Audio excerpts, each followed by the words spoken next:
All right, Coach. Tough, hard-fought loss against Colorado. Just was your initial thoughts coming out of this one from what you saw? Kind of mixed because it was a heck of a week. A lot of pivoting, a lot of unknowns. We were preparing for 2 different teams, and then we were down to 1, and or actually 3 going into this week. So I have to be proud of my team for making the adjustments, whether we were practicing and what time we were practicing, and making sure everybody was staying safe first and foremost. Safety was number 1 priority for throughout much of early on in the preparations they were having to make for many of them their first time a hurricane, and what was at least projected to be disastrous, which it was for some. Fortunately, we made it out, or made it through pretty unscathed, but there was a lot. It was a heavy week, and on top of that, then you find out that you don't have a player that has, been a 6 rotation player throughout much of the season to this point. So there was a lot of pivoting happening this week, and the theme was competitors adjust. That's what you do. We have our goals and we forge on or charge on, and that's what we did, and we asked them to do that, and we even made in-game adjustments on that note, because obviously we found out that they were without one of their leading scorers as well. So I'm proud of the team for making the adjustments and embracing that, and knew it was going to be tightly contested, but knew that we had a shot to come out with a win. So disappointed with that. Much to still get better at in this new lineup. Yeah, I did notice that Ava was on the bench and not dressed out today. Do you just have any update on her? I don't at this time. Nope, we just knew that we wouldn't have her available. Mm-hmm. Okay, and then for my first question, so the sets obviously went back and forth. They won 1, we won 1, same type of thing. What were some adjustments that you saw needed to be made in order to win those 2 sets? Even though we lost the first, we didn't change anything. Actually, we ended up not changing our lineup at all, because there were errors that we just needed to start minimizing a little bit, and it wasn't the service game early. It kind of we started getting a little bit higher error, but they even had a few more on us. We were pretty successful calling timeout and eliciting an error from them. But a couple weeks ago, we were lights out and dynamic on our side, on our home bench side, but then today was the exact opposite, where in the even sets, we were actually buckling down and kind of and getting the lead and making them play us. And so really it was just whether it was certain plays and who we were going to, or making sure that our setters knew who our hot hitters were and exploiting their defense. They were just kind of minor, play calls and things like that. We really didn't have to dial our lineup or, substitute anybody at that point. Okay. Mm-hmm. Considering Ava was out, how big was it to have Heidi step up the way that she had, and Emily as well with a career night for her, Alexia and Britt as well with double-digit kills? Well, fantastic, considering, we've been, you can see some of the hardware out there and some of the things that we're trying to, midweek. During the week, we can't even practice, with some of those players. So that definitely impacts us, on the court when we have limitations throughout the week, just so that we could have players available. And that was something going into the season that we knew would be kind of in the back of our minds and a real possibility. So the fact that, we had one of our 2 outsides ready to go for today was... there was a possibility that, it could have been something. I had another lineup planned just in case we didn't have, the players that we knew who would be available. So there was a lot of planning and adjusting and had to play a lot of chess. So I was so proud of Heidi stepping up and swinging really at both pins, which we did a lot in the spring. So she got a lot of time and a lot more confidence going into this season. So the fact that she was available and then obviously productive, and same thing with Emily Wilson, had a great day too. So Of course, Alexia got a chance to play against her former team today. Obviously, I don't know if Hurricane Milton kind of overshadowed in the pivoting and all that, but what was it kind of like for Alexia as she was getting ready for this match, which I imagine meant a lot to her? Well, great. She was really helpful, of course, in the scouting report of, knowing the team really well and kind of at least letting us know, who the players were. And, when you practice day in and day out with your teammates, you know your weaknesses even better than the opponent sees it on film. So she was definitely helpful in the scouting report. I know she wanted that badly, and she played a great game. Saw Maya got a lot of court time today, 25 assists. Just what you kind of been seeing out of her this season? Yeah, Maya goes out there and plays. She's grown up, I think, with a ball in her hands, and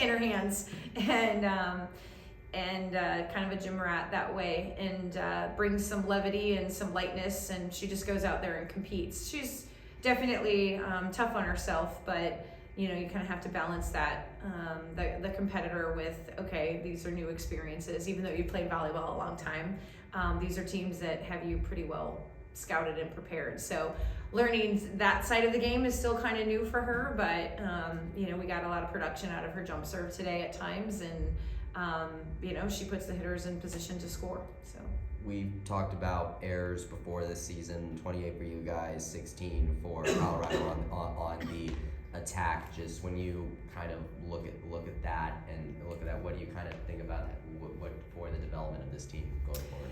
Yeah, I think, with the team that we have, a lot of these players, and we've said this before, that, they weren't necessarily the ones that have been used to carrying loads. They've all contributed, and that's why you see a pretty big distribution, because we're not trying to put a load on any one person too much.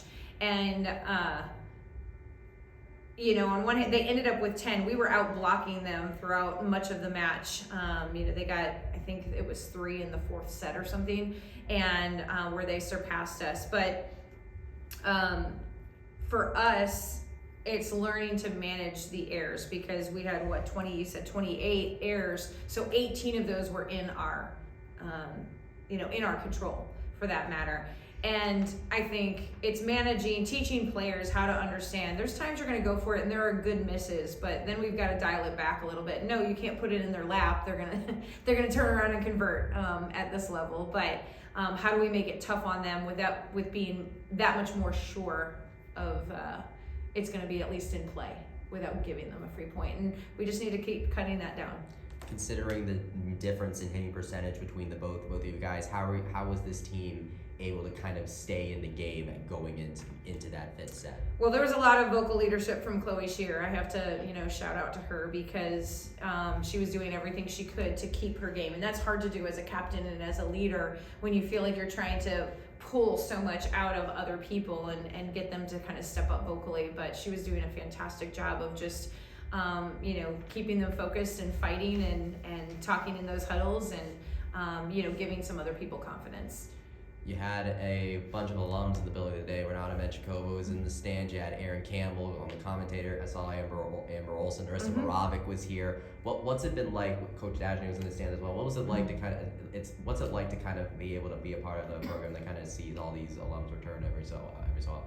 Well, it means so much. We talk a lot about our fans in Knight Nation, and the alumni are part of that. They helped create this legacy, and we wouldn't be where we are. We wouldn't be a part of the Big 12, without the players that helped build that. And that dates back to even that AIW team. They had no idea that we would be eventually a part of a Power 5, but it's that tradition that we're so thankful for, that they come back and they still honor and support, because when they were in that locker room, there were players that came back, and so they've felt that for a long time. So I think our team appreciates it.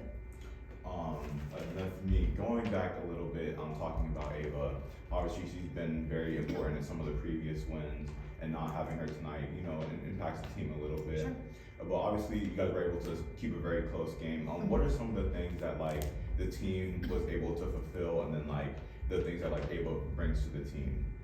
Yeah, well, Emily Wilson has been out there before, and I think one of the things that she's known for is being a crafty player and being able to hit a lot of different shots. Ava's advantages are height and being able to have such a high contact and trajectory over the block. Willie, as we call her, can kind of chip away and use the block as well as to hit it exact spots that we need it to be. And so similar to Heidi, who can hit pretty sharp angles, and she did that today. So the nice thing about it is we have players that are very diversified in what they bring to the table, and we didn't need them to fill Ava's role. They just needed to be who they were, and I think that's what allowed us to have the success and play a tightly contested match. And then I have one more. Yeah, you go. And then obviously today was the Dig Pink game. What did it mean to you to look around and see so many fans wearing pink and obviously showing out for an important cause? Sure, yeah. We've had former players whose parents experienced or have dealt and fought and overcome breast cancer. I think it hits home, as years go on, there's more and more people. So seeing our fans be able to support it and hopefully donate and to support the research involved, obviously there's more and more people that are surviving it for a reason, and that's because there's more treatment available. So we equated it to everything that we endured this week, and having to fight and adapt and and be a warrior mentality. I'm like, what a better match than everything that we've kind of dealt with this week. And it's nowhere close to obviously surviving breast cancer or fighting breast cancer for that matter, but equated into let's be inspired by those people who have had to deal with that, because it makes us a lot more grateful for the challenges that we seem to face in a scouting report. It doesn't necessarily diminish it, but it helps you appreciate where you're really at. Last question. You hit the road next to take on West Virginia. Of course, you hosted them not too long ago and got your first Big 12 win off of that. What is it like now? What do you learn from that match and this match as you now have to go on the road Sure. to face them in Morgantown? Well, there's no easy days, just because we won in 3, all 3 of those sets were close and tight, and especially early on in those sets, it's back and forth, and we're a different team now, obviously, than we were the last time we faced them, and going on the road is hard. None of those things are excuses. Nobody cares. So we've got to go out there and put our best foot forward and prepare as always. And, October is that long stretch, that long month, and we have to go in and be ready for it. But this is a team that obviously we know we're capable of beating. And so, we have to go in there and know that they're going to put forth their best effort on their home turf too. All right, awesome. Best of luck, Coach.